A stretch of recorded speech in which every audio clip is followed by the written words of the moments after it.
Assalamualaikum warahmatullahi wabarakatuh. Innal hamdalillah nahmaduhu wa nasta'inuhu wa nastaghfiruh wa na'udzu billahi min shururi anfusina wa min sayyiati a'malina. May yahdihillahu fala mudilla lahu wa may yudlil fala hadiyalah.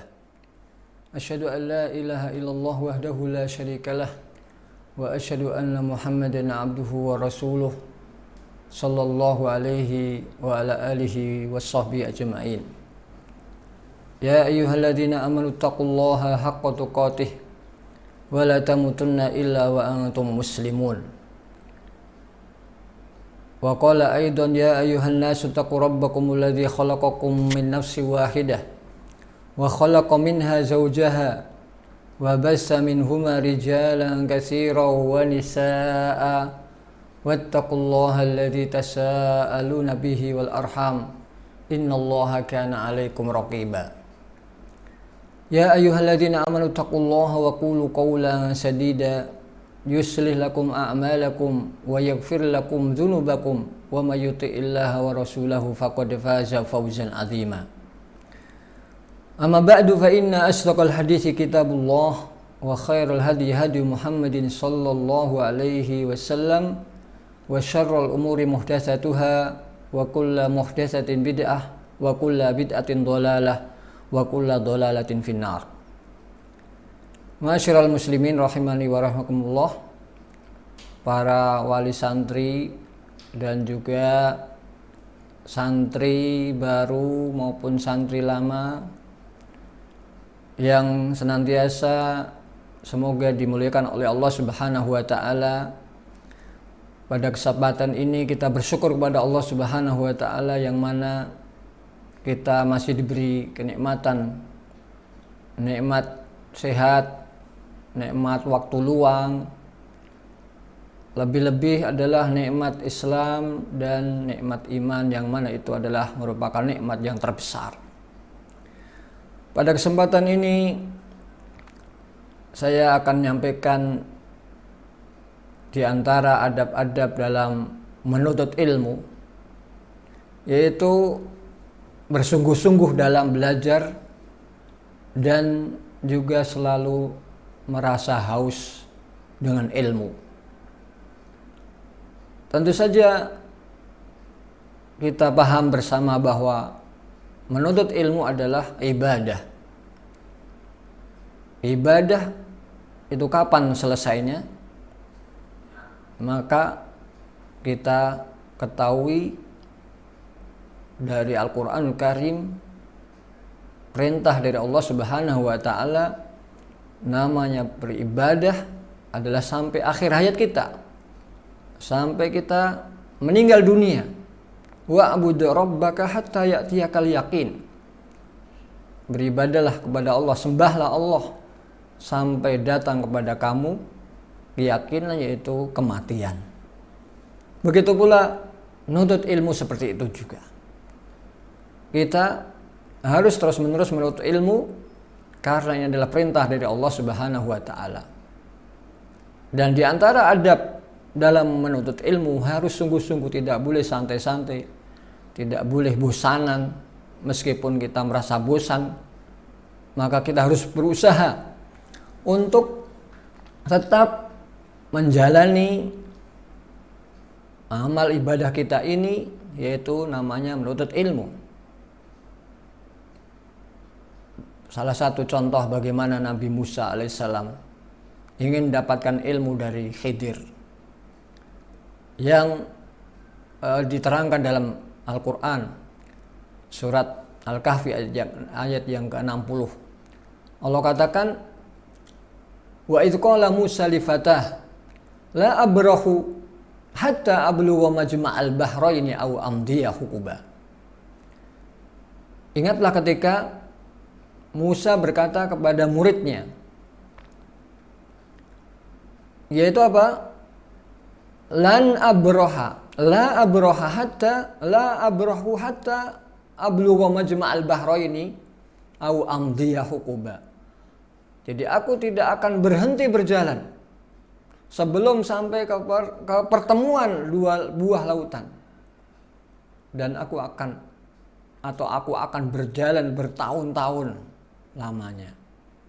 Ini menunjukkan semangat Nabi Musa alaihissalam dalam menuntut ilmu atau ingin mengetahui ilmu yang bermanfaat, yang mana beliau menunjukkan kesungguhannya dalam mencari ilmu, dalam mencari pengetahuan yang itu sangat bermanfaat untuk beliau dan juga untuk muridnya.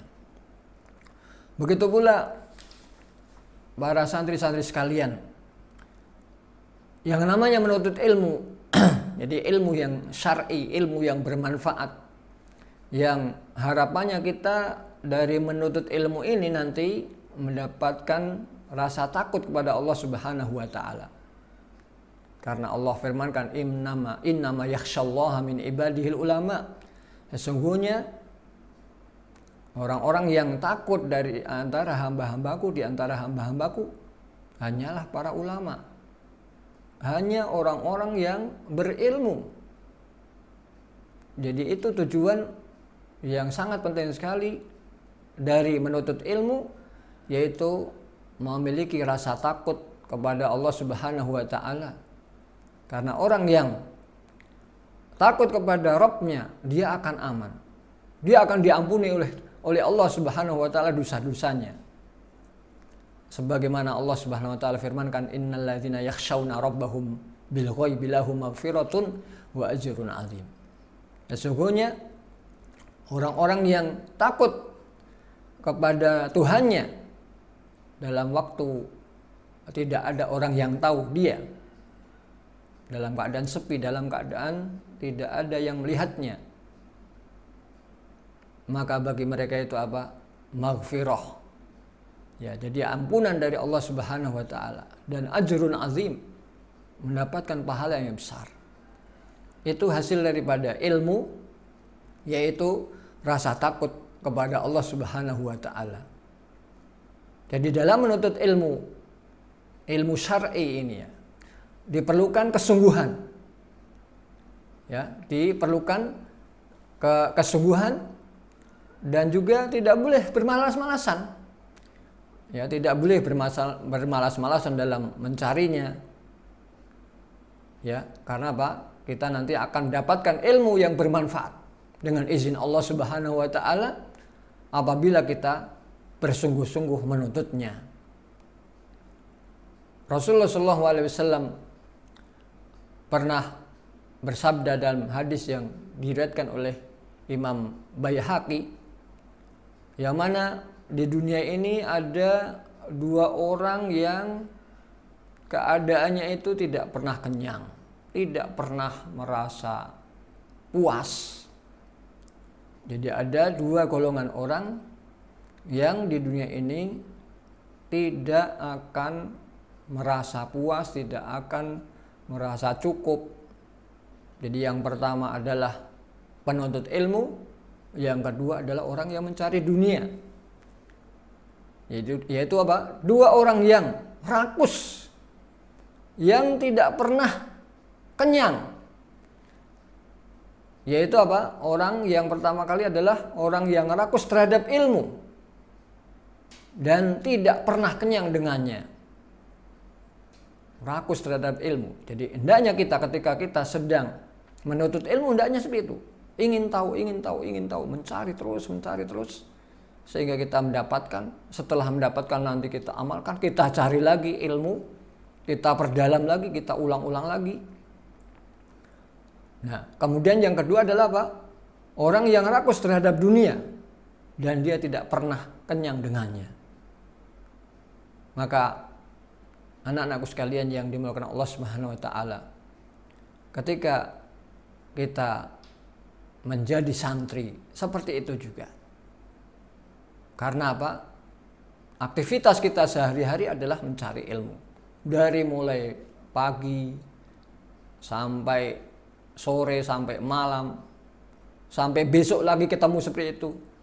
Kita akan duduk di halaqah ilmu dengan membaca Al-Quran, dengan menghafal Al-Quran, dengan mengulang-ulang Al-Quran, duduk di depan para guru kita, para asatidzah kita.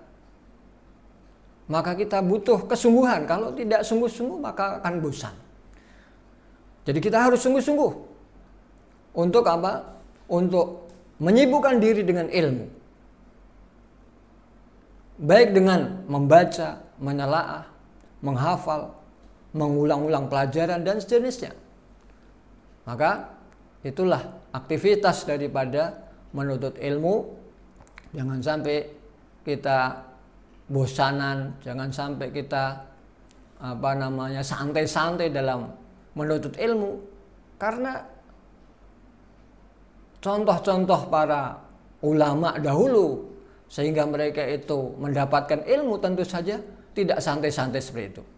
Maka karena adab atau diantara adab menuntut ilmu adalah bersungguh-sungguh, maka kita perlu mengetahui bagaimana para pendahulu kita dari umat ini, para orang-orang soleh yang mereka telah mendapatkan ilmu, mereka itu bersungguh-sungguh. Di antaranya misalnya ada seorang yang namanya Abu Hatim Ar-Razi. Abu Hatim Ar-Razi, beliau pernah mengatakan ilmu tidak akan diraih dengan badan yang santai. Ya, la yanalul ilma birohatil jismi. Ilmu tidak akan diraih dengan badan yang santai. Ya. Jadi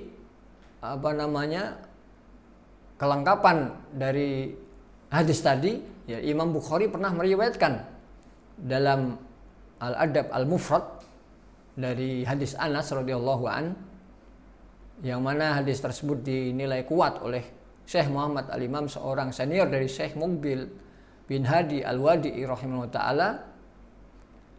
Ya Allah, mudahkanlah semua urusan hambamu yang lemah ini. Jadi Imam Syafi'i rahimahullah ta'ala mengatakan dalam risalahnya, yaitu pertama kali sangat semangat untuk menambah ilmu.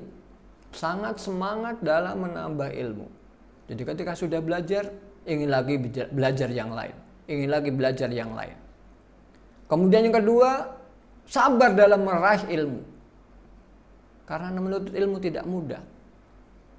Kita belajar misalnya Al-Quran dari awal, kita selalu diingatkan membaca Al-Quran itu hendaknya kita memberikan hak masing-masing huruf, mengingat pahalanya yang begitu besar. Satu huruf, ya, itu dilipat gandakan kebaikannya jadi 10. Sebagaimana Nabi kita alaihi wasallam katakan, man qara'a harfan min kitabillah falahu hasanah. Barang siapa yang membaca kitab Allah, yaitu Al-Quran, ya, barang siapa yang baca satu huruf dari Al-Quran, falahu hasanah, maka baginya satu kebaikan dari satu huruf tersebut. Wal hasanatu bi asyri amsalha. Kemudian dari satu kebaikan tersebut dilipat gandakan jadi 10 kali lipat. Jadi betapa banyaknya pahala yang diraih oleh para penghafal Al-Quran karena dia mengulang-ulang bacaan sehingga sampai dia itu bisa menghafalnya. Ya, jadi kembali lagi kepada apa yang dikatakan oleh Imam Asy-Syafi'i dalam kitab Ar-Risalahnya, ya. Jadi semangat untuk meraih atau menambah ilmu. Jadi tidak cukup ilmunya segini, harus berusaha untuk menambah ilmu. Karena tiap hari kita berdoa, Rabbi zidni ilma, Rabbi zidni ilma.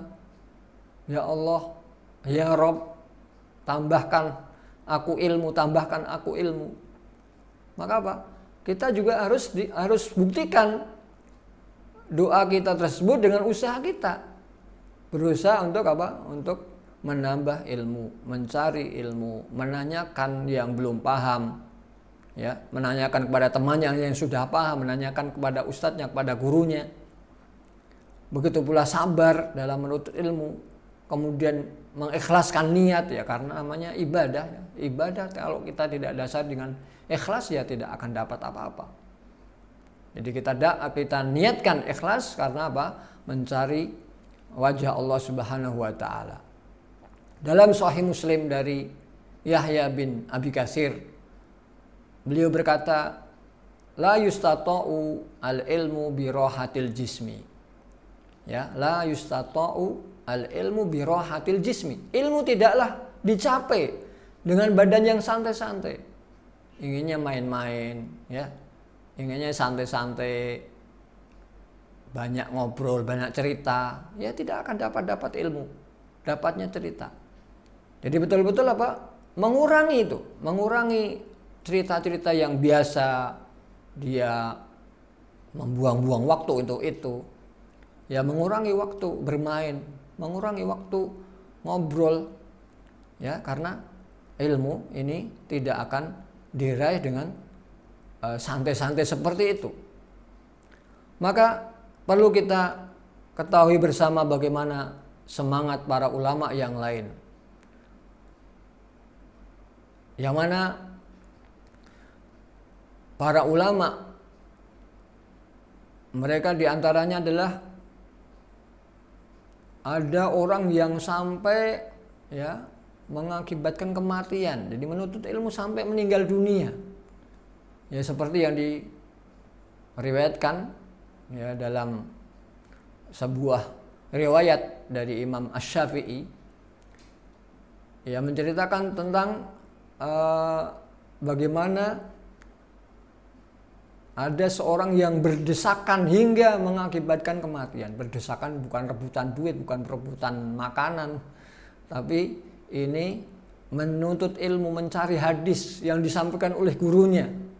Seperti Ishaq bin Abi Israil mengatakan, para penuntut ilmu, ya, para penuntut ilmu hadis waktu itu berdesakan pada Husaim, ya, pada Husaim namanya, sehingga membuatnya terjatuh dari keledainya. Jadi Husaim ini ikut berdesakan karena mencari ilmu hadis. Jadi ilmu hadis ini sangat bermanfaat sekali karena ini yang menjelaskan Al-Qur'anul Karim. Sampai dia itu terjatuh dari keledainya, dan itulah penyebab faktor kematiannya. Ada peristiwa yang mirip dengan itu. Kisah tentang sebab kematian seorang ahli nahwu yang tersohor yang namanya Sa'lab. Jadi kalau kita belajar ilmu nahwu, nanti di sana ada tokoh-tokoh ilmu nahwu, ya, diantaranya Imam Sa'lab. Dikisahkan bahwa dia pernah keluar dari masjid, ya, setelah sholat asar, ya, pada waktu itu hari Jumat. Beliau memang sedikit tuli, ya, jadi sedikit tuli, jadi tidak mendengar dengan jelas, ya. Di tengah-tengah beliau sedang asik membaca kitab sambil berjalan. Tiba-tiba ada kuda yang menabraknya dari belakang, sehingga dia tersungkur ke lubang. Akhirnya ketika ditolong, dikeluarkan dalam keadaan berlumpur, ya, kemudian diantarkan ke rumah. Setelah dia merasakan sakit di bagian kepalanya, keesokan harinya dia meninggal. Masya Allah, ini kesungguhan dalam mempelajari ilmu, asiknya membaca kitab sampai tidak tahu apa yang ada di sekelilingnya. Begitu pula pernah ada cerita tentang seorang yang tetap belajar meskipun di depan singa. Ini cerita yang menarik. Ada namanya Abul Hasan Bunan bin Muhammad bin Hamdan. Beliau adalah seorang ulama yang dikenal banyak memiliki karomah. Suatu saat karena dia itu berani mengingkari Ibnu Tulun pada waktu itu, maka dia dihukum dan dicampakkan di depan singa. Bagaimana perasaan kita? Kita tidak bisa membayangkan bagaimana ketika ada binatang buas di depan kita yang mana itu bukan singa sembarangan, singa yang buas. Maka ya tatkala dia itu berada di depan singa itu, anehnya singa itu menciuminya. Tapi anehnya dia tidak menerkam. Jadi singa ini tidak menerkam Abul Hasan. Akhirnya dia pun dibebaskan. Jadi orang-orang pada bertanya dengan kejadian tersebut, Ya, seorang pernah bertanya, mengapa? Bagaimana perasaan Anda tatkala berada di depan singa? Beliau malah menjawab saya tidak cemas sama sekali. Bahkan saat itu saya sedang memikirkan tentang air liur binatang buas. Ya, jadi ini kan binatang buas, singa ya. Ada air liurnya. Dia berpikir tentang itu, tentang air liurnya. Serta perbedaan pendapat di antara ulama ahli fikih, apakah suci ataukah najis. Ini subhanallah, sudah di depan singa yang rata-rata orang sudah tidak tahu bagaimana yang dirasakan. Begitu pula ada seorang ulama untuk mempertahankan ilmu, untuk mendapatkan ilmu itu dia rela dipukul. Ya, dia rela dipukul asal mendapatkan hadis. Mungkin pernah mendengar bagaimana seorang ulama yang namanya Hisham bin Ammar. Beliau itu adalah gurunya Imam Bukhari. Ya. Ketika waktu itu beliau masuk kepada Imam Malik tanpa izin. Ya. Seraya mengatakan, ceritakanlah kepadaku tentang hadis. Ya, ceritakanlah kepadaku tentang hadis. Imam Malik mengatakan, bacalah. Hisham berkata, tidak. Yang saya ingin adalah engkau menceritakan kepadaku hadis. Jadi minta supaya Imam Malik memberikan suatu hadis atau riwayat suatu hadis. Akhirnya dengan perkataan Hisham tadi, ya, karena dia mengulang-ulang seperti itu kepada Imam Malik, maka Imam Malik pun menyuruh pelayannya untuk memukul. Pukullah dia sebanyak 15 kali. Pukullah orang ini 15 kali. Akhirnya dia pun dipukul sebanyak itu, sebanyak 15 kali. Kemudian dia dibawa ke Imam Malik.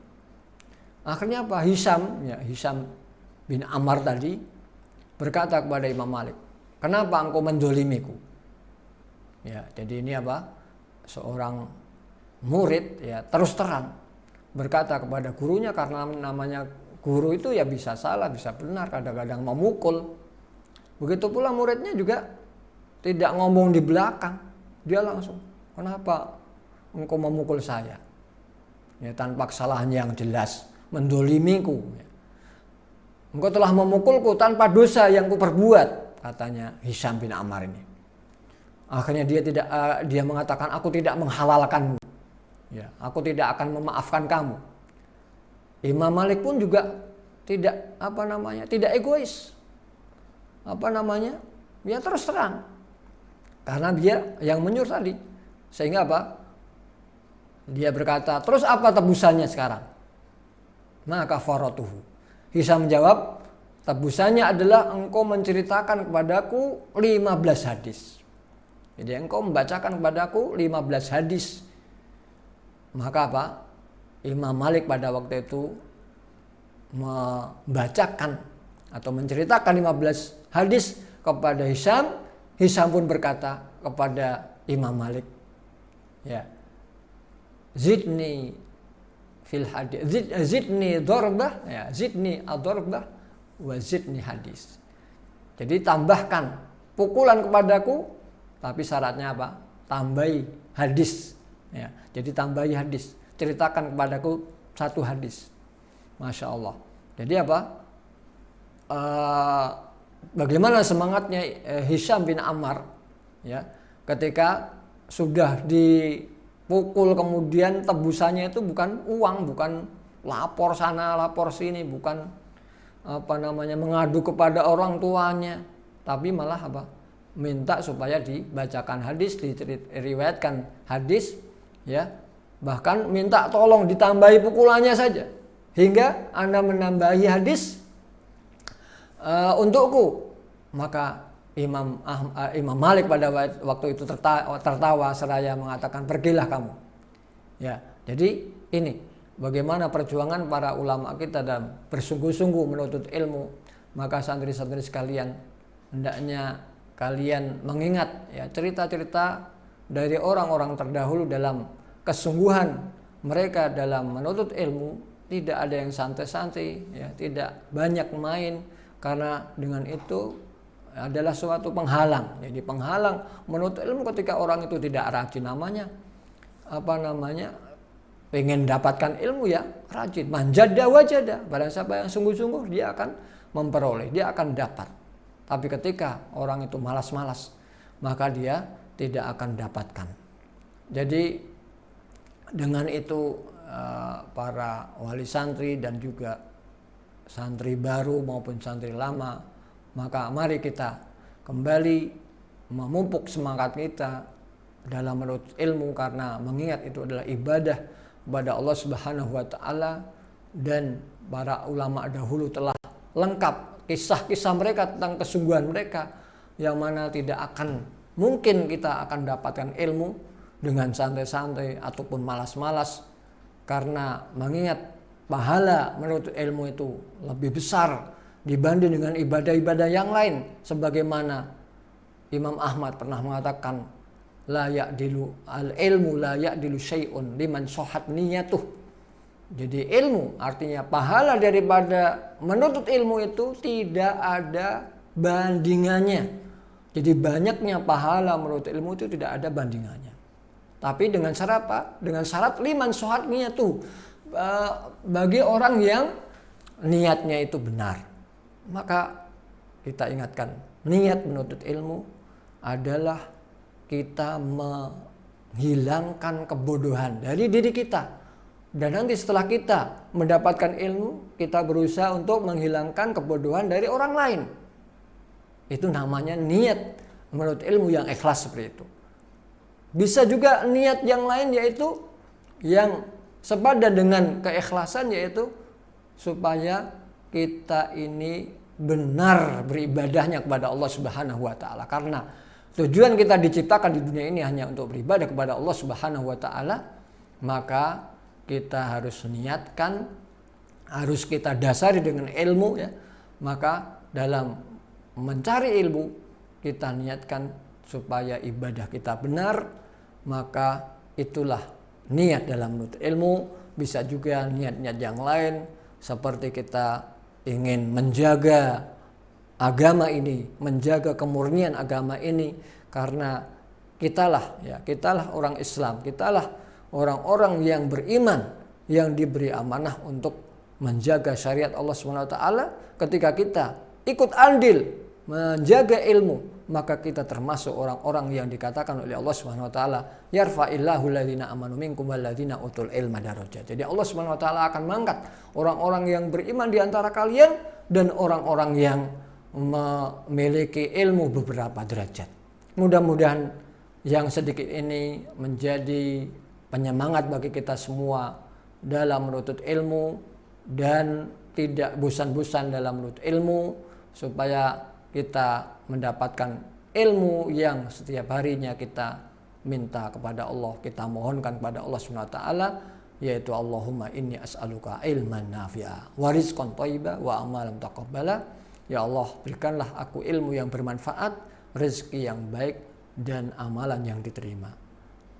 Demikian, mudah-mudahan apa yang saya sampaikan bermanfaat bagi kita semua, dan mudah-mudahan Allah SWT berikan rezeki kepada kita ilmu yang bermanfaat, rezeki yang baik, dan amal yang diterima. Aqulu qouli hadza wa akhir da'wana alhamdulillahirabbil alamin, subhanakallahumma bihamdik asyhadu an la ilaha illa anta astaghfiruka wa atubu ilaik. Wassalamualaikum warahmatullahi wabarakatuh.